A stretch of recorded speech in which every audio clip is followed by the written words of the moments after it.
স্ট্যান্ডার্ডটাকে আমরা যদি তাদের পর্যায়ে উন্নীত করতে পারি, তাহলে আমরা কিন্তু বিশ্বে আমরা মনে করি আমাদের যে শক্তি আছে, আমাদের শক্তি বলতে কি, আমাদের দেশের শক্তি বলতে কি, আমাদের রিসোর্স কি, আমাদের রিসোর্স হচ্ছে আপনারা, আমাদের রিসোর্স হচ্ছে এই 18 কোটি মানুষের হাত, এছাড়া আমাদের কোনো রিসোর্স নাই। আমরা আমাদের এই প্রত্যেকটা মানুষকে রিসোর্স হিসাবে তৈরি করতে চাই। আজকে যারা আমরা হসপিটালে ভিজিট করলাম, আমরা দেখেছি বর্তমান সময়ে আমাদের সামনে একটা বড় চ্যালেঞ্জ। আমি সেদিন আমাদের মন্ত্রী মহোদয়কে বলেছি আমার ডিসিজ কনফারেন্সে, আমার কাছে যত মানুষ এখন সাহায্যের জন্য আসে তার 70% মানুষ হচ্ছে কিডনির রোগী।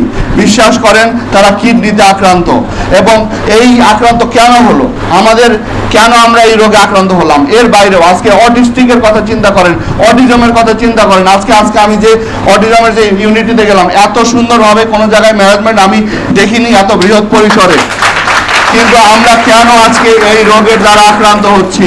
আমাদের অসচেতনতা। আমরা বিভিন্ন জায়গায়, আমরা আজকে মিডিয়ার ভাইয়েরা আছেন, আমরা বলবো যে আমরা যেন সচেতন হই। আমাদের খাদ্যদ্রব্য গ্রহণের ক্ষেত্রে, আমাদের পানি থেকে শুরু করে আমরা যেন একটু সচেতন হই। আমাদের যদি সচেতনতা না আসে, পরবর্তীতে আমাদেরকে এই হাসপাতালের বেডে বেডে আমাদের জীবন অতিবাহিত করতে হবে। এবং এটি যে কতটা কষ্টের, আরেকটি সমস্যা এখন বাংলাদেশে আমরা দেখতে পাচ্ছি, আমি এই বিষয়টি নিয়েও কথা বলেছি, সেটি হচ্ছে আমাদের দেশের একটা পপুলেশন বিদেশ চলে যাচ্ছে। এবং সেই পপুলেশনটা, আগে তো একটা ধারণা ছিল কি পরিবার এবং পরিজন, আজকে কিন্তু পরিজন বলে কোনো ধারণা নাই। আজকে কোনো পরিজন আছে? সবাই পরিবার কেন্দ্রিক হয়ে গেছি, সেই পরিবারও ছোট হয়ে যাচ্ছে।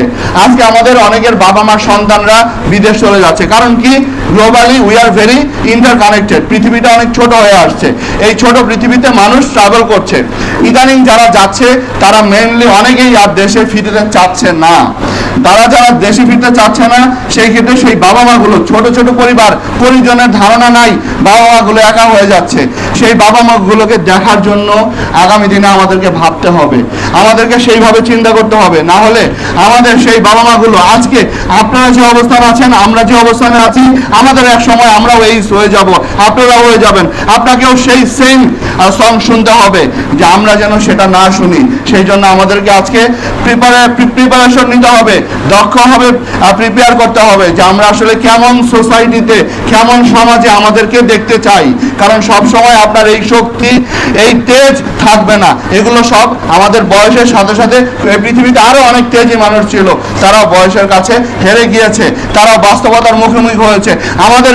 আমাদের সকলকেই, যার যত ক্ষমতাই থাকুক, যত অর্থই থাকুক না কেন, বয়সের কাছে একটি সময় আসে এগুলো কোনো কাজে লাগে না। পৃথিবীতে কারো কাজে লাগে নাই, মানুষের কাজে লাগে মানুষের দোয়া। এবং আপনি কি কর্ম করলেন সেটি আপনার কাজে লাগে।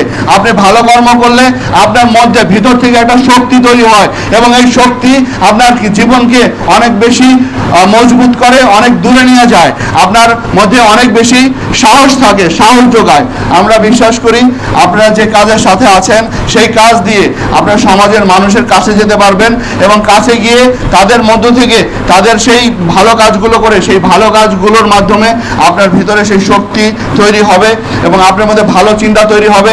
আপনি সমাজের জন্য অনুসরণীয় হবেন, অনুকরণীয় হবেন।